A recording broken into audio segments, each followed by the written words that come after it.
Os casos de coronavírus vão se avolumando na Europa, nos Estados Unidos, recordes sendo batidos nos Estados Unidos pelo segundo dia consecutivo, um recorde de casos registrados acima dos 140 mil novos casos de infecções por coronavírus. Na Europa, os números são bastante preocupantes, medidas estão sendo tomadas não só no velho continente, como também na América, e aqui no Brasil, os rumores vão ficando cada vez mais presentes nos nossos ouvidos, nas conversas que a gente tem com as pessoas próximas e nas notícias que começam a pipocar.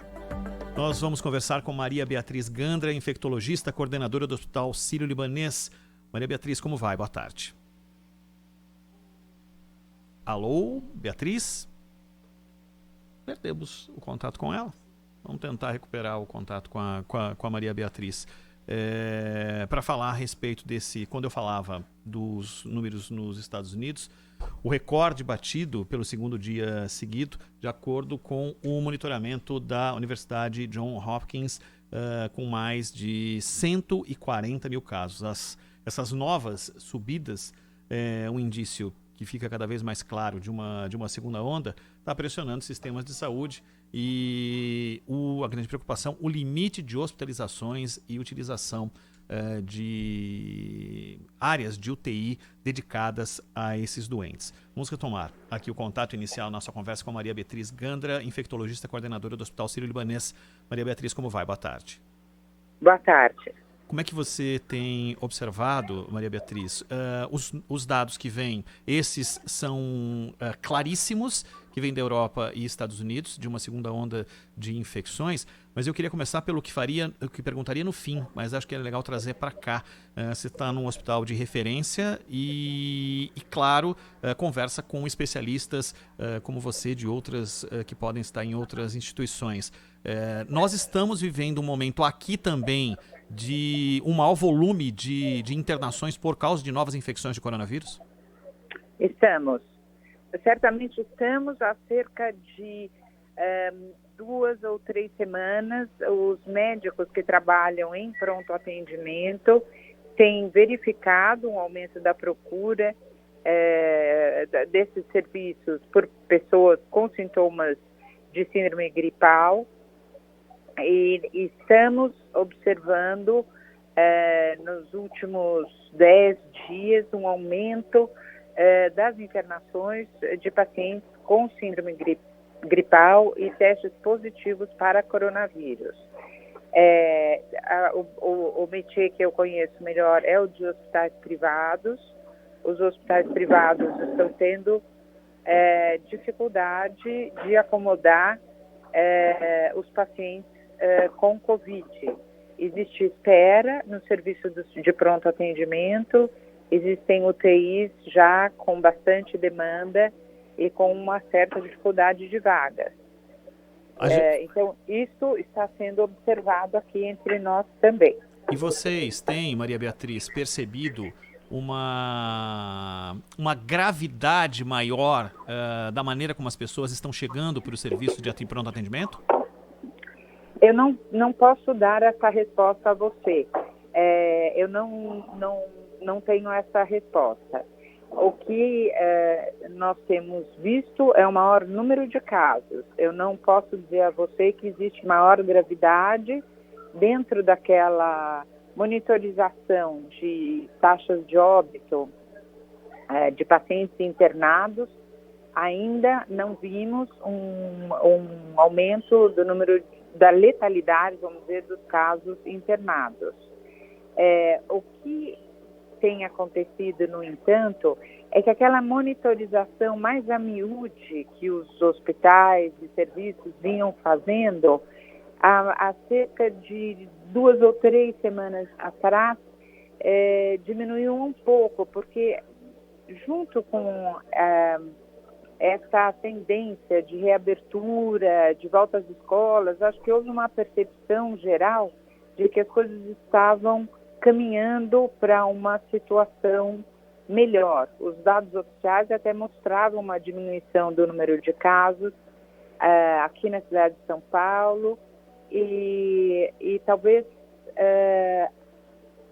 essa monitorização menos a miúde agora tem que ser abandonada e fazer um segmento mais dioturno dos casos internados, vamos dizer, em termos de estatísticas, em termos de informação.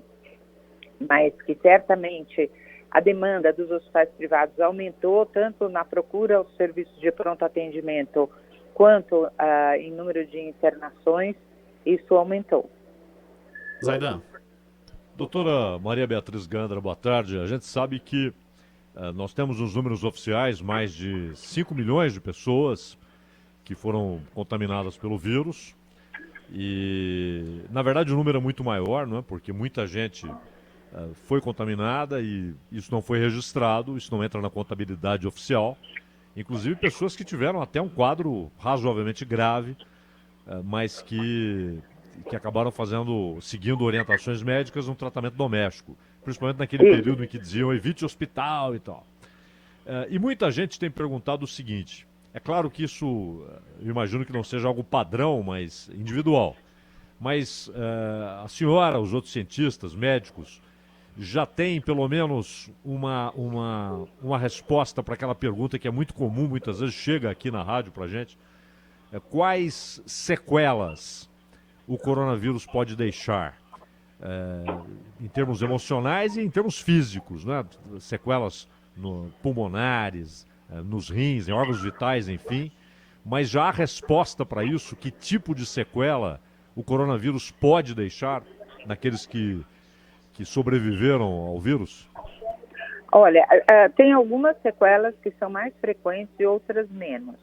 Entre as mais frequentes, estão descritas o quadro de fadiga, uma fadiga permanente, quer dizer, a pessoa já se recuperou da fase aguda, já não tem mais febre, já não tem mais tosse, mas continua sentindo um cansaço, um desânimo, uma dificuldade de retomar suas atividades habituais.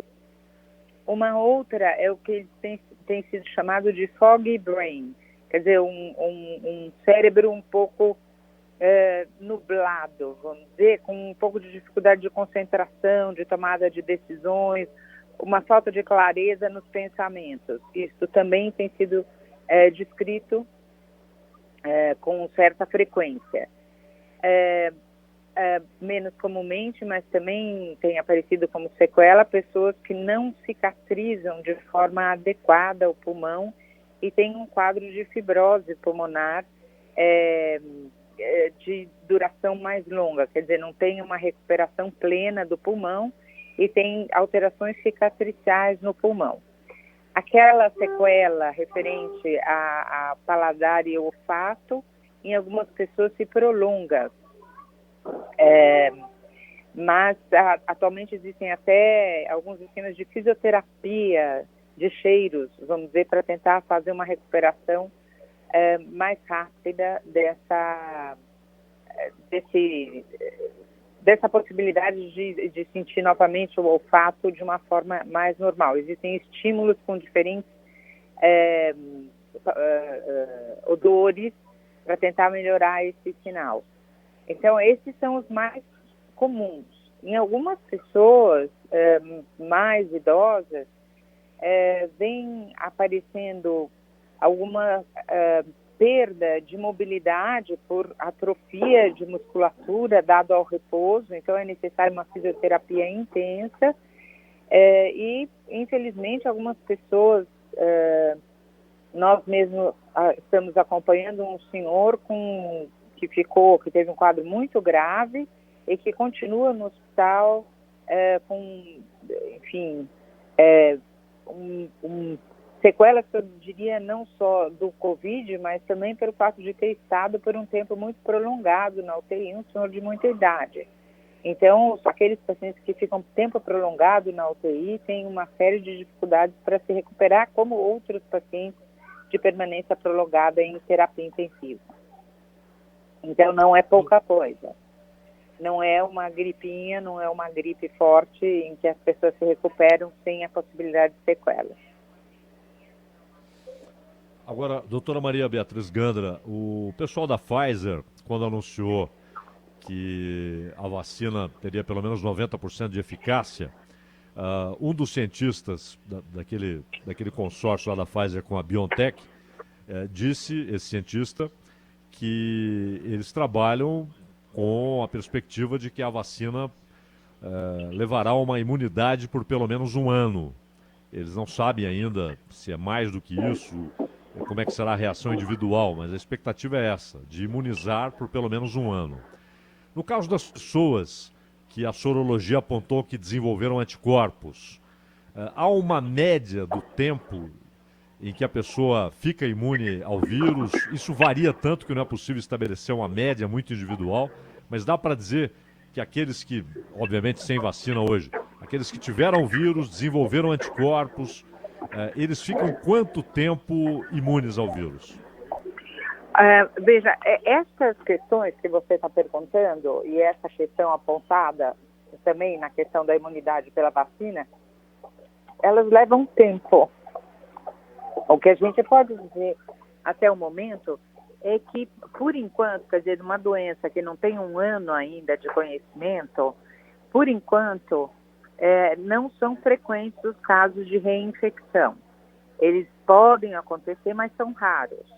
Existem estudos que avaliaram que provavelmente a imunidade se prolonga por pelo menos 7 meses, que são os estudos mais recentes. A imunidade por doença. Talvez mais do que isso, mas não se sabe bem porque não tem o tempo de observação ainda.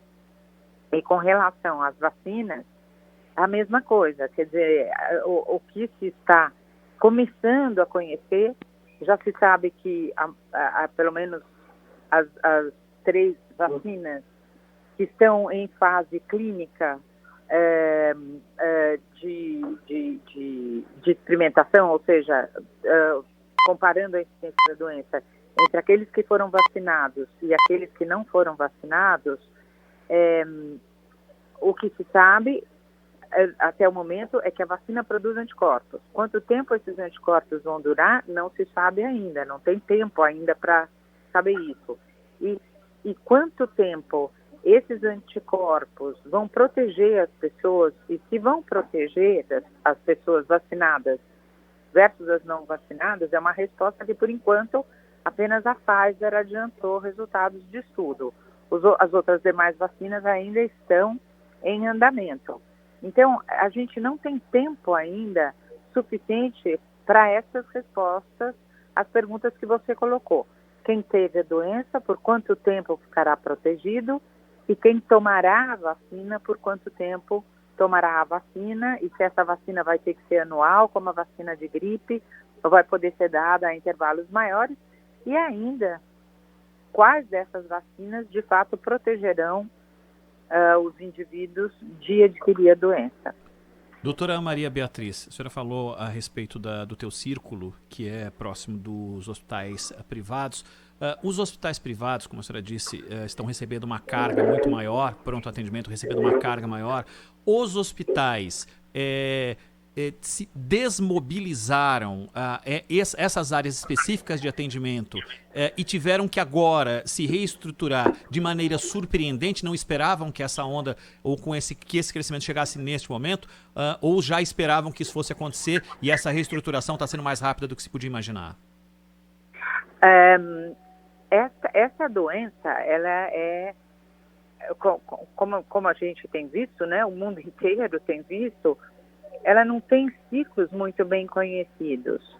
Tanto que a pergunta que se fazia muito no início da epidemia era: já chegamos ao pico? Já chegamos ao pico? Algumas pessoas ofereciam palpites, mas que eram palpites e que todo mundo viu que foi difícil mesmo pontuar se tinha chegado ao pico, se o pico estava mais para frente, qual era a situação. Aqui a gente teve um arrefecimento inicial, depois aumentou o número de casos. Aqui em particular, no Sírio, nós tínhamos 4 UTIs dedicadas aos pacientes com Covid, daí achou-se que poderia ser desmobilizada uma UTI, houve demanda de casos que não podiam, principalmente de outras cidades, a hora que a situação começou a melhorar em São Paulo, houve muita demanda de outros estados, de outras cidades.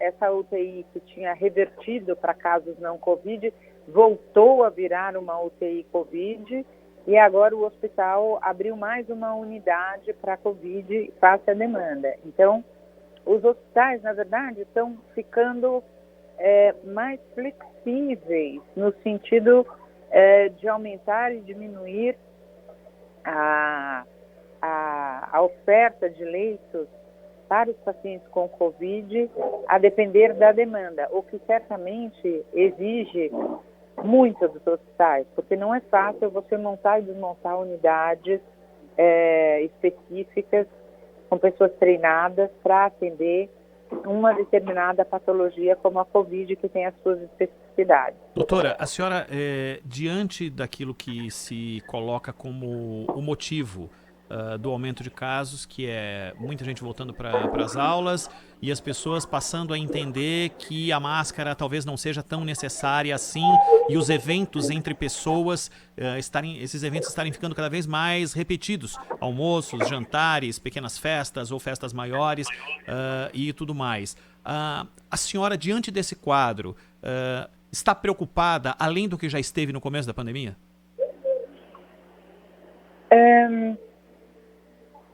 Eu entendo, assim como várias pessoas, vários estudiosos de comportamento social, que esse afastamento social, ela cansou, ela extenuou as pessoas. Então, esse relaxamento, quando você dá sinais de que as coisas estão voltando ao normal, ou seja, quando se abre shoppings, quando se abre cinemas, quando se abre restaurantes, quando volta às aulas, é difícil você conseguir implantar na cabeça das pessoas, e eu me incluo entre elas, que as coisas não podem voltar ao normal. Existe aí como se fosse um cabo de guerra, daquele que a gente fazia com corda. De um lado existe uma vontade das pessoas e da sociedade e da atividade econômica para uma reabertura, e por outro lado existe essa questão do cuidado para que as pessoas não se contaminem. Isso é um cabo de força, é difícil achar o equilíbrio, mas acho que essa reabertura passou a ser entendida pelas pessoas, exaustas já de se manterem no afastamento social, a mensagem de que estava tudo bem e que a gente pode ter uma vida mais próxima do normal.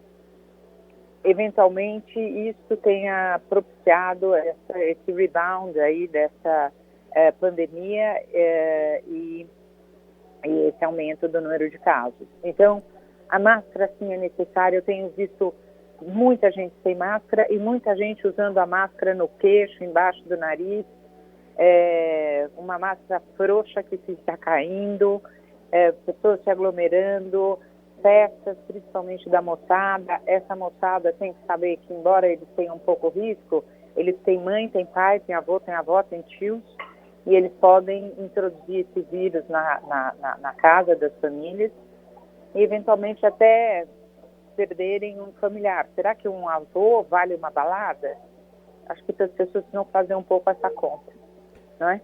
Verdade. Maria Beatriz, muito obrigado, viu, doutora? Porque a gente, na verdade, marcou esse papo com a senhora para falar muito desse ressurgimento de casos de maneira brutal na Europa e nos Estados Unidos.